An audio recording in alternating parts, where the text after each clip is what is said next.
Bismillahirrahmanirrahim. Assalamualaikum warahmatullahi wabarakatuh. Perkenalkan, nama saya Laode Muhammad Arham Al-Amin, kelas A, NIM 236300003, Universitas Dayang Hasanuddin, Teknik Sipil 2025. Baik, mungkin kita lanjut ke RPS 11 mengenai peran dan fungsi konsultan perencana. Peran dan fungsi konsultan perencana. Konsultan perencana memiliki peran yang sangat penting dalam berbagai proyek, terutama yang terkait dengan pembangunan infrastruktur, gedung, dan fasilitas lainnya. Berikut adalah penjelasan lengkap tentang peran dan fungsi konsultan perencana. Yang pertama, definisi konsultan perencana. Konsultan perencana adalah profesional dan atau perusahaan yang menyediakan pelayanan perencanaan, desain, dan pengawasan dalam berbagai proyek konstruksi dan pembangunan. Mereka bertanggung jawab untuk memastikan bahwa proyek direncanakan dengan baik, efisien, dan sesuai dengan standar serta peraturan yang berlaku. Yang kedua, peran konsultan perencanaan. Perencanaan dan desain. Yang pertama, mengembangkan rencana konseptual. Konsultan perencanaan bertanggung jawab untuk mengembangkan rencana konseptual dan proyek, termasuk menentukan tujuan, kebutuhan, dan lingkup proyek.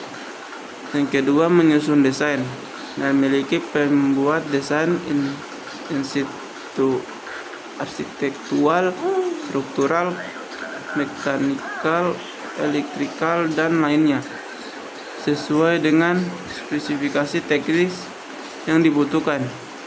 3. Evaluasi alternatif desain. Konsultan perencanaan menilai berbagai alternatif desain untuk memilih solusi terbaik yang memiliki kebutuhan fungsional dan estetika. Analisis teknis terbagi atas dua, yaitu studi kelayakan. Melakukan studi kelayakan untuk mengevaluasi berbagai aspek proyek seperti ekonomi, teknis, lingkungan, dan sosial. Yang kedua, analisis resiko.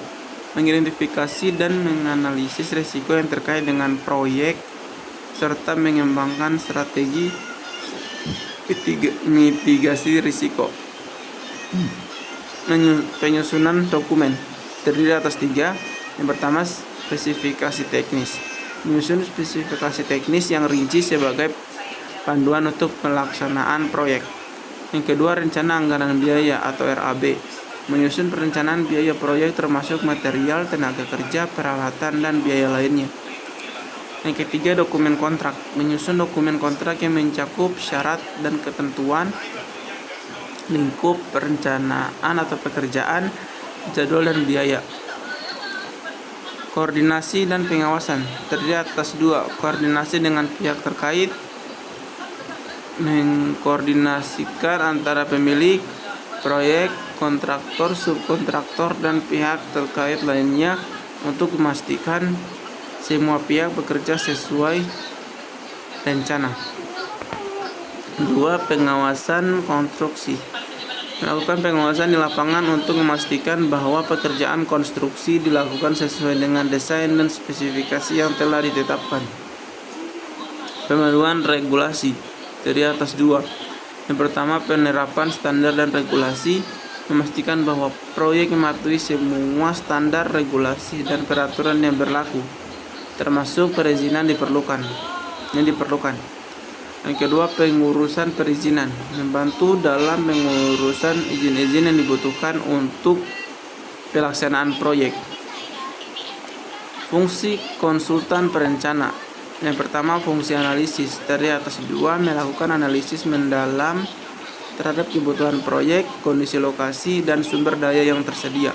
Yang kedua, menyediakan data dan informasi yang akurat untuk mendukung pengembalian keputusan. Fungsi desain terdiri atas dua: merencanakan solusi yang inovatif dan efisien memenuhi kebutuhan proyek. Yang kedua, menyusun rencana dan spesifikasi yang detail untuk memastikan kelancaran pelaksanaan proyek. Fungsi material atau manajerial terdiri atas dua, yaitu mengelola waktu, biaya, dan sumber daya proyek untuk memastikan proyek berjalan sesuai jadwal dan anggaran. Yang kedua, koordinasikan semua aspek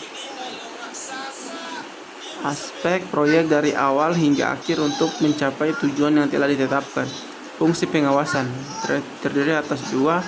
Yang pertama, memastikan bahwa semua pekerjaan konstruksi dilakukan sesuai dengan standar dan spesifikasi yang telah ditetapkan.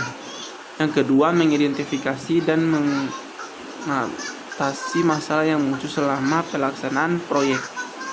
Fungsi konsultatif terdiri atas dua. Yang pertama, memberikan saran dan rekomendasi kepada pemilik proyek untuk membantu dan pengembalian keputusan.